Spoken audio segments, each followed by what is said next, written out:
Ada hadis yang kata Nabi sapu muka lepas salam, lepas memberi salam dalam salat. Tapi hadis tu terlalu dhaif, tak sahih. Tuan-tuan baca dalam kitab-kitab mazhab Imam Syafi'i yang muktamad. Yang muktamad hatta dalam mazhab yang lain juga tak disebut tentang sapu muka ni. Ada hadis yang sahih menyatakan sahabat nampak lepas Nabi habis solat, dahi Nabi berdebu, menunjukkan Nabi tak sapu. Jadi kita sebut gini, kalau orang kata salah ke Ustaz sapu muka, kena tengoklah dia sapu muka untuk apa. Kalau dia sapu muka nak hilangkan debu, tak ada masalah lah, ada debu, hilangkan. Tapi kalau dia sapu muka tu kerana dia menganggap itu sebahagian pada salat, dia kena bawa dalil. Sebab ada orang kata kat saya, alah lantaklah dah habis solat, nak sapu muka ke, nak sapu punggung ke, nak sapu pipi ke, tak ada masalah lantak dia. Dah.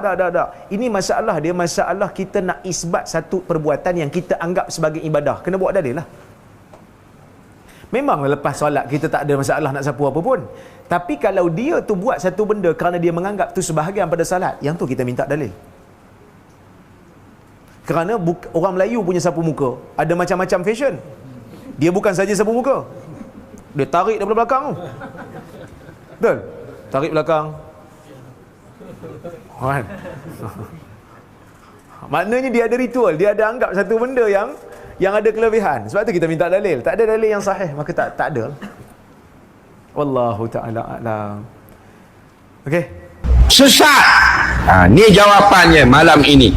Pakai yang kita jawab ini dulu, kini, selamanya. Faham lagi? Jadi kalau orang tanya apakah hukum sapu muka selepas selesai sembahyang, saya jawab malam ini, bukan sapu muka, sapu masjid pun boleh. Apa sebab Ustaz? Sebab sembahyang sudah selesai. Betul, ikut suka dia nak sapu punggung ke, nak sapu muka, nak sapu dada pun, bukan dalam sembahyang. At-tahiyah. Baru bidah. Itu dalam sembahyang. Ni habis dah sembahyang. Sesak kepala otak tu. Faham lagi? Ilmu sikit. Kenapa? Hukum sapu muka dan tidak sapu muka selepas memberi salam akhir sembahyang. Tolong beri pencerahan. Ada orang kata sapu muka ini bid'ah. Salah tu. Kalau bid'ah, ulama tak kata sunat.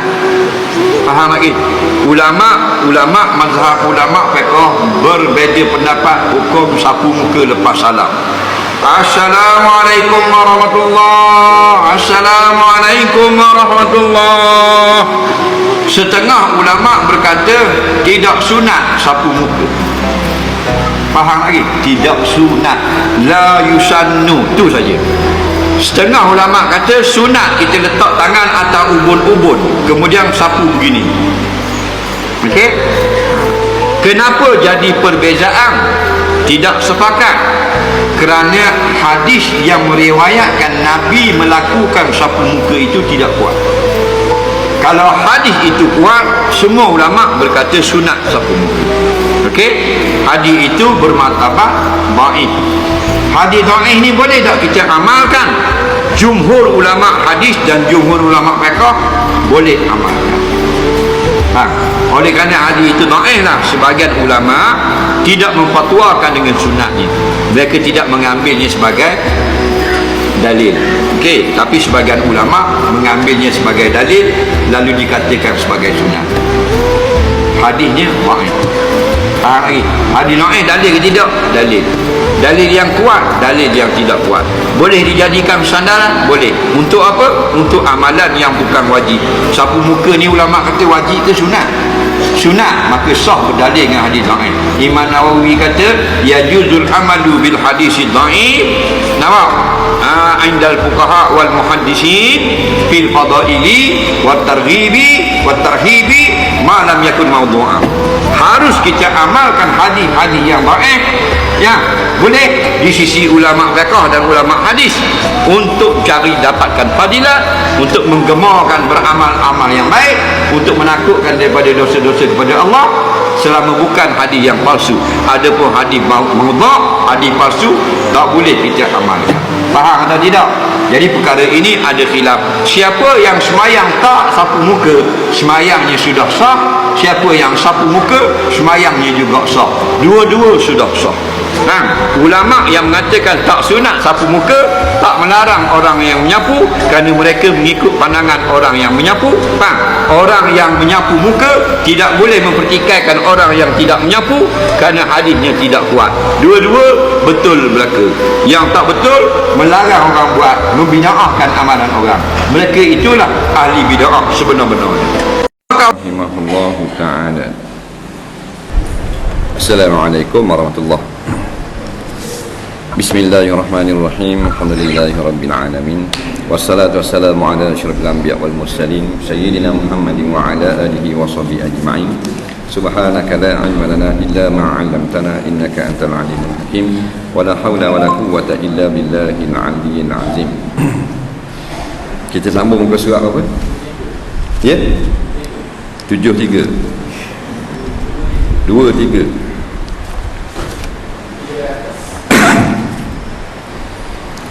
Qala al-mu'allif rahimahullahu ta'ala wa nafa'ana wa iyyakum bi'ulumihi fid dharain amin ya rabbal alamin. Kata pengarang rahimahullahu ta'ala, dan setengah daripada faedah dapat anak itu jadi manfaat bagi ibu bapaknya pada hari kiamat apabila mati anaknya itu pada ketika kecilnya.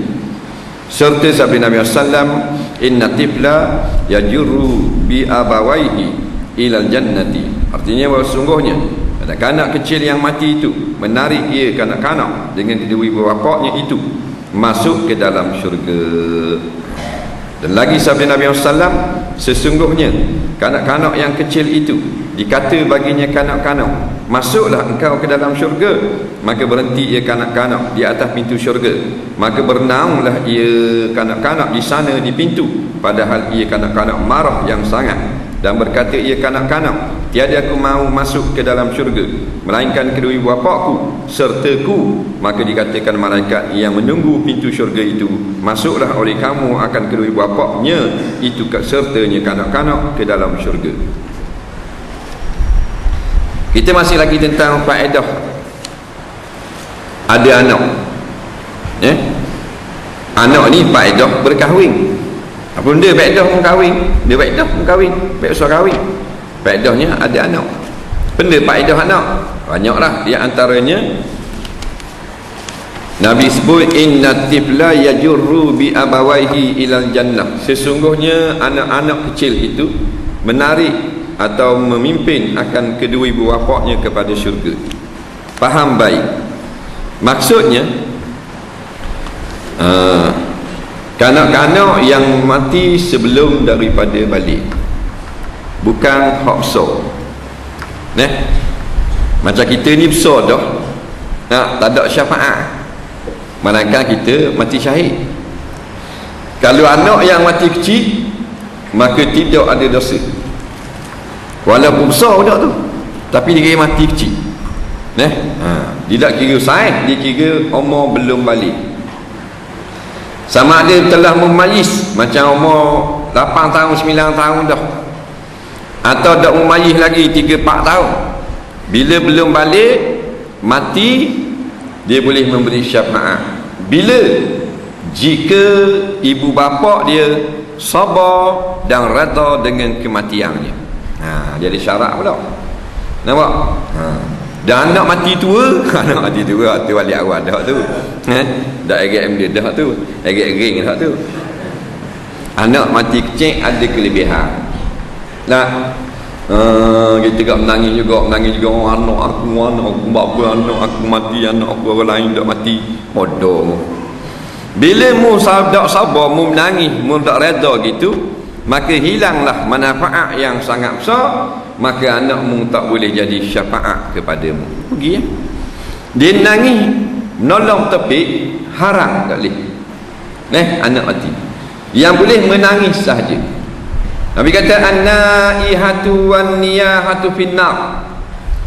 Hiji menangis menolong tepi biji sabak atau teriak ni ketika kematian masuk neraka.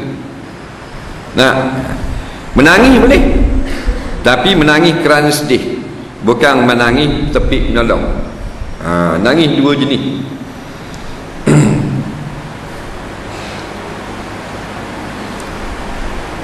Dah dulu kita nangis lok itu masa anak kita mati gitu. Lah ni dak dah, kira ke mana? Ada anguh. Hak kira masih dia mati gitu. As-sabru 'inda sadmatil ula. Sabar yang dikira ialah ketika berlakunya kejadian. Waktu anak mati kecil jangan tepi menolong. Kita menolong anak dia satu baru main pergi sungai tolak di kawan mati lemah. Nah, maka kita bersedih atas dasar fitrah manusia. Itu betul. Boleh bersedih atas dasar fitrah kerana manusia ni dia hilang benda yang disayang, dia nangis. Itu tak salah, tak haram. Kalau teriak haram. Dan benda beza nangis dengan teriak. Nangis ni keluar air mata, berduka-cita, bersedih. Nampak? Teriak ni merau. Anak aku, anak aku, anak aku.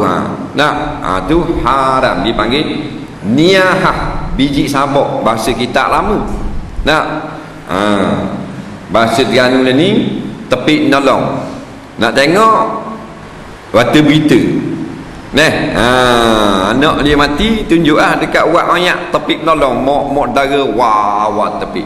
Nak pun agak. Lupa agak kau wah habis. Tu ya tu. Dia tak kira agak dah agak. Nampak? Dia tak peduli siapa. Kita ambil hak tu yang agak, ambil hak tak pakai awak tepi nolong. Hak belum berani dah ambil. Agak Melayu ni. Nabi kata siapa yang tepi nolong ketika kita mati Muhammad dia mati tu toki ke cucu, dia masuk neraka. Lepas tu Allah matikan anak Nabi SAW Ibrahim ketika umur setahun, demam panas mati. Comel loteng anak Rasulullah lelaki. Wafatlah. Maka menangis Nabi sehingga keluar air mata. Sahabat komen lalu, Rasulullah, hari tu kita nangis mati anak, mati bini. Rasulullah kata tak boleh, haram. Dan ni Rasulullah mati Ibrahim, apa nangis kau? Kopling lalu. Padahal Nabi tu nak pemimpin paling besar, boleh kopling. Kalau kita kopling gitu, hai syekh. Faham tak? 2 tahun dah. Taiping tengok Rima Taiping dalam zoo. Tu ada pula orang komen sikit ISA. Nabi menjawab, yang diharamkan adalah mengeluarkan suara bertepik menolong. Aku menangis mengeluarkan air mata kerana dasar sedih seorang manusia. Hak tu boleh. Menangis biasa dah. Lepas tu kalau ada kematian bunyi gitu, tu ya tu. Suruh dia diam kerana boleh menyeksa mayat. Jangan main. Ada kan bunyi macam ke lori sterong tak hidup nak start. Kata jangan nangis gini, senyap mulut, tupai air mata sudah. Dia pun diam tak apa. Bunyi juga degil, teruk tanam. Faham tak? Erek teruk tanam, tak reti bahasa, jauh daripada si mati kerana boleh menyakitkan si mati.